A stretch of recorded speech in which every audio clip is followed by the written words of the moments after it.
أعوذ بالله السميع العليم من الشيطان الرجيم بسم الله الرحمن الرحيم الحمد لله رب العالمين والصلاة والسلام على رسول الله وعلى آله وصحبه ومن تبعه ووالاه ربي يسير ولا تعسير وتمم بالخير. Alhamdulillah. Assalamualaikum warahmatullahi wabarakatuh. Kabar semua tuan-tuan hadirin hadirat yang dirahmati Allah. Pada hari ini Sayyidul Ayam, iaitu penghulu segala hari, hari Jumaat hari ini.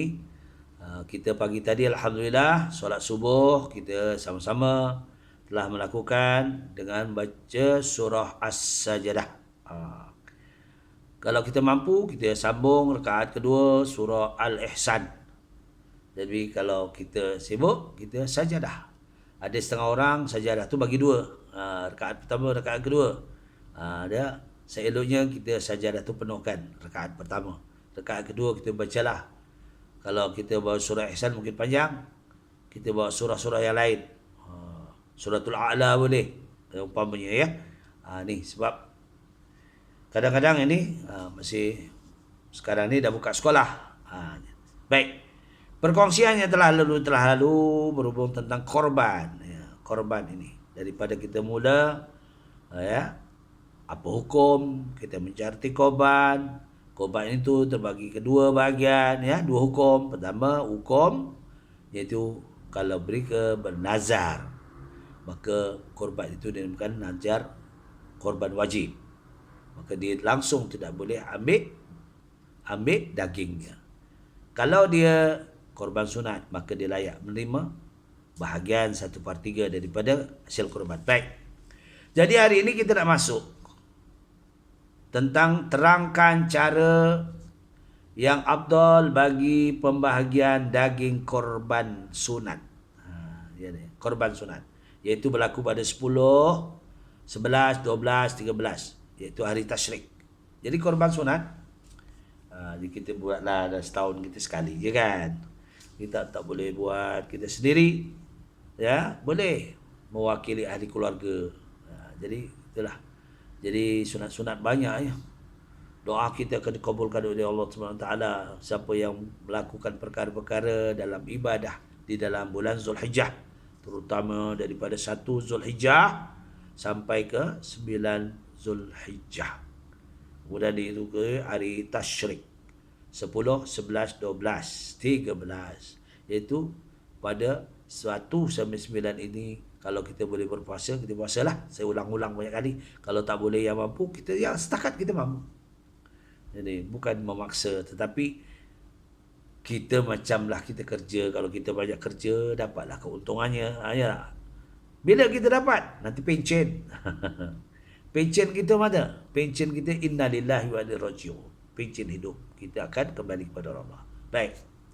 Jadi kaedahnya, caranya ada dua macam. Pertama, disedekahkan kepada fakir dan miskin. Kesemuanya kita tak ambil langsung. Orang yang berkorban pun tak ambil. Tak ambil 1/3 tu, tak ambil. Itu lebih baik. Kita kalau serah-serah je lah. Tak payahlah ambil 1/3. Ini macam kita ikut korban di mana? Kemboja jualannya. Kita bagi duit. Bagi duit kita tak tahu tu. Hanya angkat. Ini korban saya. Nama siapa? Melalui WhatsApp pun boleh sekarang. Pakai WhatsApp. Saya nama sekian bin sekian. Mengkorban. Mengikuti bahagian korban. Iaitu sebanyak duit berapa. Kita ikutlah. Nanti orang yang menerima, orang yang wakil untuk kita, saya menerima wakalah, wakil, tuan atau puan. Itu kalau kita korban di luar atau korban di Malaysia pun gitu juga. Kita wakil, kita pun tak pergi tak. Sekarang penyembelihan bukan di masjid dan di surau untuk memudahkan. Zaman masa ni PKP kan. Jadi kita jangan terlalu sosial. Ni ikutlah peraturan yang ditentukan oleh pihak kerajaan untuk kita membasmikan diri dia, memastikan kita selamat daripada jangkitan. Baik. Apa dia? Disedekahkan kepada fakir miskin. Kesemuanya. Kecuali sedikit saja kadar beberapa sesuap. Diambil nak rasa je. Tak apa. Ambil berkat. Boleh. Yang keduanya, kalau tidak cara yang pertama tadi di atas, maka hendaklah daging itu dibahagikan kepada 3 seperti berikut. 3 ya. Jadi kena ingat tu. 3. Pertama, diberikan kepada ataupun disedekahkan kepada fakir dan miskin tadi. Pertama. Kedua, dihadiahkan kepada bukan fakir miskin. Tu hadiah namanya, bukan sedekah. Bukan fakir miskin. Orang ramailah jamaah masjid, jamaah surah. Jangan pula melampau-lampau. Mana yang dibagi tu terima je lah. Ya tak? Kecuali kalau perut lembu tu, orang tak ambil lah. Perut lembu lah, buang najis. Jadi kita minta izin hari jatuh puasa. Tuan, perut lembu ni tak ada yang mengusahakan ke? Tak ada. Kau nak ambil lah kata hari jatuh puasa. Ambil lah. Ya, tak apa. Tu boleh. Tapi kalau kita yang prihatin, kadang-kadang ada sesuatu masjid itu orang tu prihatin. Ya, 2-3 orang dia cuci, lepas tu dibagikan juga. Ini orang baik. Orang macam ini ya. Ya. Jadi dia arti maknanya ringan tulang. Ada jenis orang ringan tulang ni dalam kehidupan kita. Dia saya jumpa ada manusia ni rajin sangat, dia ringan tulang. Maknanya dia buat kerja, dia diam aja. Ya. Jadi kadang-kadang pun cakap lebih. Minta maaf lah ya, cakap lebih, kerja tak buat. Ni. Ada. Baik. Dia hadiahkan kepada fakir miskin. Ketiganya, untuk dimakan. Dimasak. Tu kalau kita korbankan, kita ambil sikit, ambil awal-awal dimasak, buat sup. Boleh dimakan bersama. Jadi 3 kaedah. Orang yang buat kerja nak makan. Ya. Ini kalau hasil korban lah. Orang nak kerja nak makan. Itu sebabnya sekarang ini diletakkan bahagian penyembelihan. Kita tak ada buat apa lah. Ya. Jadi datang pun katanya dah berbungkus semua, dah diuruskan. Sebab kita adalah bagi sumbangan orang yang mengusahakan. Baik. Haruskah daging korban diberi kepada orang fakir, orang kafir? Tidak. Ya, jangan sekali. Walaupun jiran tetangga kita. Tidak harus diberikan sesuatu daripada daging korban itu kepada orang kafir. Sama ada yang memberi itu orang yang berkorban atau fakir miskin yang diberi sedekah tadi akan daging tersebut, atau orang kaya yang diberi hadiah daging. Jangan bagilah. Kita orang Islam ramai lagi, bagi orang Islam. Ya. Sekarang ni pula, kalau di Kuala Lumpur ni, ya, dekat dengan masjid ni banyakkan orang yang dari jauh datang sini, yang membuat jalan raya, yang jadi kerja di bahagian bandaran, ya. Banyakkan daripada orang luar yang duduk daripada Myanmar. Dia orang Islam. Boleh kita bagikan. Tak apa, lebih baik. Janganlah ya. Dia baik dengan kita pun dia bukan Islam. Dia khusus korban ini kena jaga sebab dia daging yang hasil yang bersih untuk Allah SWT. Jadi sedekahlah kepada orang Islam juga. Apa hukumnya, Ustaz? Orang yang berkorban itu menjual daging, bulu dan kulit korban itu. Dia haram. Ya. Dia ingat ya? Apa hukumnya jika orang yang berkorban, bukan orang yang mana? Orang yang berkorban itu menjual daging, bulu dan kulit korban. Maknanya orang yang menyertai korban dijual, hukumnya haram. Dia korban tapi dijual. Sedangkan korban itu untuk diagih-agihkan kepada orang yang berhak. Itu makna korban. Ya. Apa hukumnya jika orang miskin yang diberi sedekah korban tadi, daging korban itu menjual daging tersebut? Harus, mungkin susah. Orang yang berkorban tak boleh, haram. Orang yang menerima sedekah kerana dia miskin atau fakir, dia dapat daging, dia nak beli makanan lain tak ada, beras tak ada, maka dijual. Dijual, dia ambil duitnya untuk beli beras. Itu harus. Ya, boleh. Tak ada masalah. Hak dia sudah dibagi hak dia. Okey. Apa hukumnya memberikan daging korban itu sebagai upah kepada orang yang menyembelihnya? Oh, ini ingat, orang yang menyembelih. Orang yang menyembelih ambil upah. Haram hukumnya. Dia menyembelih ambil upah. Aku ni nak minta, Ustaz, sembelih berapa ekor ni? Ada 3 ekor. Lepas tu, lepas habis sembelih, ini Ustaz upahnya. Haram. Jangan ambil. Ya, jangan ambil. Tetapi kalau daging itu diberikan sebagai sedekah, maka hukumnya adalah harus. Jangan kata upah. Pernah saya, ini pengalaman saya. Biasa kita nyembelih ya, kerbau, kambing, lembu, biasalah. Unta je tak pernah. Satu ketika, tak cerita tempat lain tak, satu ketika saya menyembelih 5 ekor lembu. Tolong sembelih 5 ekor lembu, tuan-tuan. Lepas tu, kepala lembu tu disusun 5 ekor. Ustaz, ini habuan Ustaz. Terkejut saya. Terkejut saya. Kenapa? Terkejutlah. Tak pernah-pernah orang bagi kepala lembu. Satu kepala lembu tu, kalau tuan-tuan nak tahu, kalau rajin lah, banyak dagingnya tu. Kat sini daging, otak dia pun sedap. Ya tak?